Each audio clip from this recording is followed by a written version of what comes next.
So, question 10. The classical symptoms of asthma includes when you see us mentioning classical symptoms, we are talking about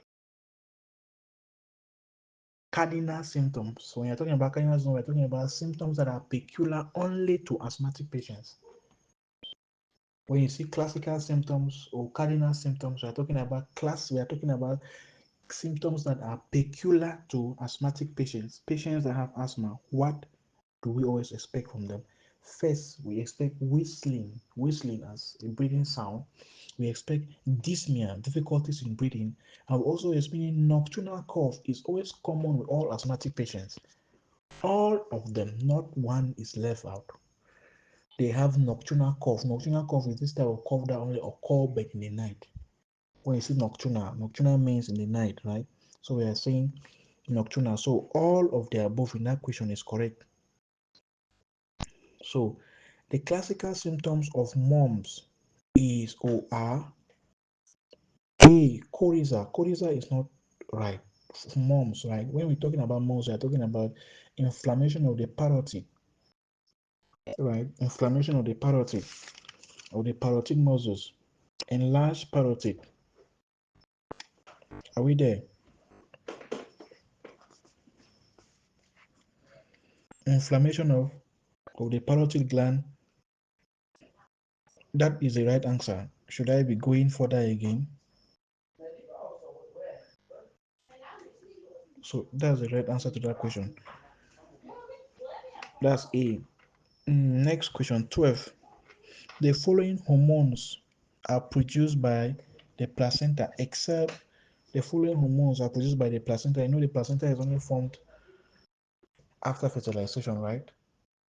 After fertilization, because the placenta is responsible for the feeding of the child. Everything that gets to the mother that gets to the child passes through the placenta, right? And so we are saying that the placenta, they said they're asking us an exception. They are saying the following hormones are produced by placenta except we have things like progesterone, estrogen, testosterone, chorionic gonadotrophin. That one is direct testosterone. Hypertension increases the risk of the following diseases except hypertension increases the risk of the following diseases except that is hypertension increases the risk of the following disease except that's question 13. Hypertension increases the risk of the following except renal failure. Hypertension is responsible also for the risk of renal failure, kidney failure, right? Angina pectoris. It's possible for you to experience a problem with the level of the heart. Angina also occur because of the clot that may be formed at the level of the heart, all right, and then it with pain that radiates to the diaphragm, right? Stroke. Most hypertensive patients also fall under stroke. So now the only exception here is chronic obstructive pulmonary disease. Most hypertensive patients they are not at risk of developing chronic obstructive. So hypertension increases the risk of the following disease except chronic obstructive pulmonary disease. That's the right answer because when somebody has hypertension, there is no like you will not expect that a person can have chronic obstructive pulmonary disease. The following non-pharmacological methods have been shown to reduce blood pressure in individuals with hypertension. The following non-pharmacological methods have been shown to reduce blood pressure in individuals with hypertension. Weight loss, that's good. Aerobic exercise is good. Smoking cessation, that's good. That's true. So all of the above is correct. Question 14. What does it mean for a wound to heal by second intention? Take note of that. What does it mean for a, you know, we have healings, various types of healing. We have healing by first intention, healing by second intention, and healing by third intention. Healing by first intention doesn't need any intervention, like too much intervention, so the wound heals on its own without complications. Healing by second intention occur when the first dressing has been done and then antibiotic therapy has come in and the wound is infected. That's when it start now. When we come to healing by third intention, it's those wounds that like deep bed sores that need skin grafting and all of that. So they are saying that when a wound heals by obtaining union between two edges in approximate without subsequent breakdown, uh, antibiotics are used to hasty wound healing, wounds that suture using catgut, wounds that have a protective dressing. You will notice that answer number obtaining a union between two edges in an approximation without subsequent breakdown is the right answer to that question. Why? Because you notice that the wound without subsequent, it means that this wound was actually sutured, or it was closed with the two edges of the wound were closed, right, without reinfection. And that is the main characteristics of healing by first intention. The major cause of death following a road traffic accident is A. Chest trauma, B.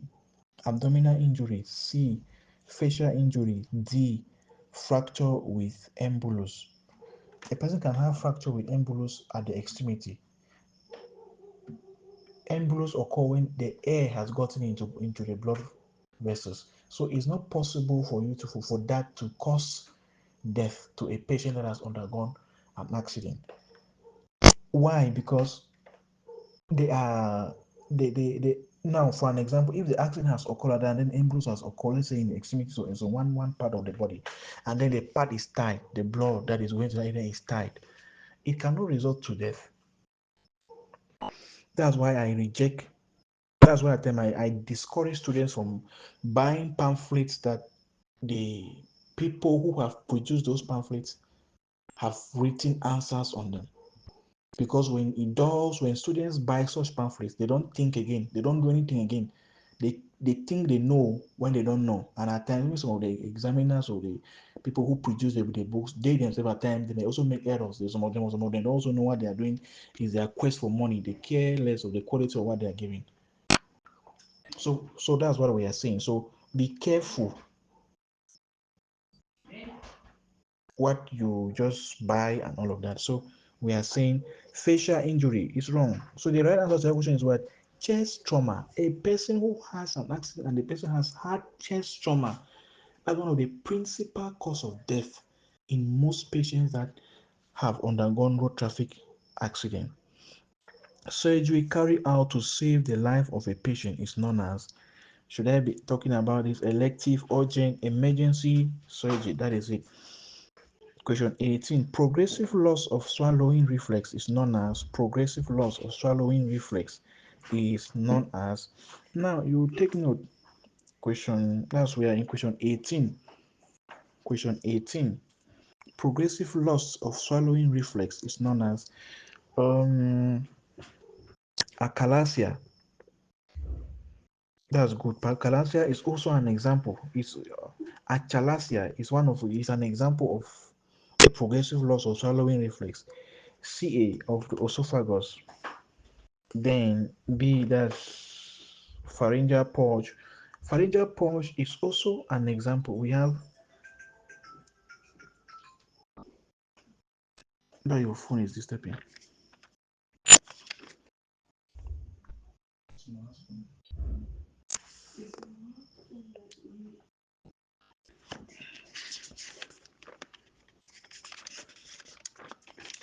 So what are we therefore saying?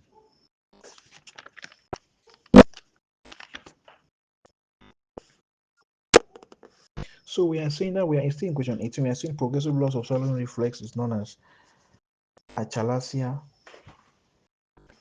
and then the next is CA of the esophagus. GERD. I've forgotten the full meaning of that word. When I will look for it, I will bring it. Now, when you look at these two words, a pharyngeal purge and achalasia, these are the two answers in this question that have they are right. Pharyngeal purge occur when when you progressively you are not able to swallow something. You are not able to swallow something along the GIT. It doesn't go through the esophagus. It occurs, and then this achalasia also occur at the level of the pharynx, where a growth occur when you are not even able to it's not really like cancer, because most often at time people who have cancer of the throat which they still swallow things, right? And therefore, and all of this is brought about by the fact that there's reduced peristaltic movement at the level of the esophagus.